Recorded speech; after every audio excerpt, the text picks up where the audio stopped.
চলতি সপ্তাহে চূড়ান্তভাবে ঘোষণা হতে পারে ভারত ও ইউরোপীয় ইউনিয়নের মধ্যে মুক্ত বাণিজ্য চুক্তি।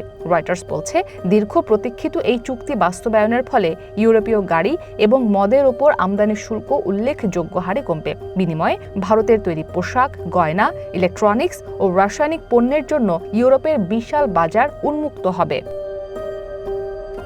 25 জানুয়ারি ভারত সফরে আসবেন ইউরোপীয় কাউন্সিলের প্রেসিডেন্ট অ্যান্টোনিও কস্তা এবং ইউরোপীয় কমিশনের president Ursula von der Leyen. 4 দিনের এই সফরে প্রধানমন্ত্রী নরেন্দ্র মোদীর সঙ্গে দ্বিপাক্ষিক বৈঠকে এই ঐতিহাসিক ঘোষণা আসতে পারে বলে ধারণা করা হচ্ছে। চুক্তিটি বাস্তবায়িত হলে দুই পক্ষের মধ্যে অর্থনৈতিক ও কৌশলগত সম্পর্ক এক নতুন উচ্চতায় পৌঁছাবে বলে আশা করছেন সংশ্লিষ্টরা।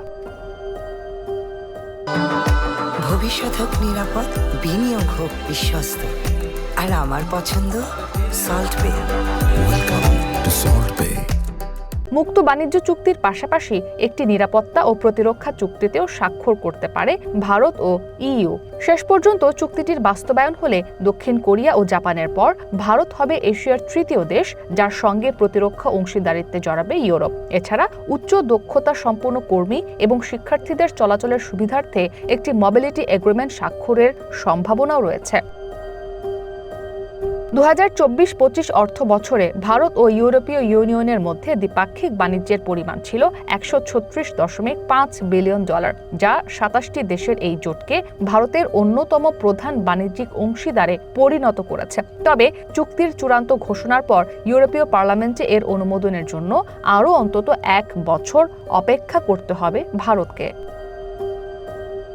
চুক্তিটি চূড়ান্ত পর্যায়ে থাকলেও কিছু বিষয়ে আলোচনা চলছে বলে জানান ইউরোপীয় কমিশনের president Ursula von der Leyen. দাভোসে ওয়ার্ল্ড ইকোনমিক ফোরামে অংশ নিয়ে তিনি বলেন, গাড়ি আমদানিতে ভারতের উচ্চ শুল্ক কমানোর বিষয়টি নিয়ে দুই পক্ষের মধ্যে দর কষাকষি চলছে।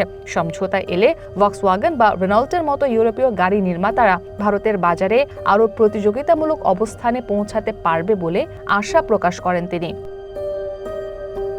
তবে বাণিজ্যিক সুবিধার পাশাপাশি কিছু অমীমাংসিত চ্যালেঞ্জ, বিশেষ করে নন ট্যারিফ ব্যারিয়ার নিয়ে উদ্বিগ্ন ভারত। এর মধ্যে ইইউর নতুন কার্বন ট্যাক্স এবং ভারতের জন্য কিছু বিশেষ শুল্ক সুবিধা বা জিএসপি প্রত্যাহার অন্যতম।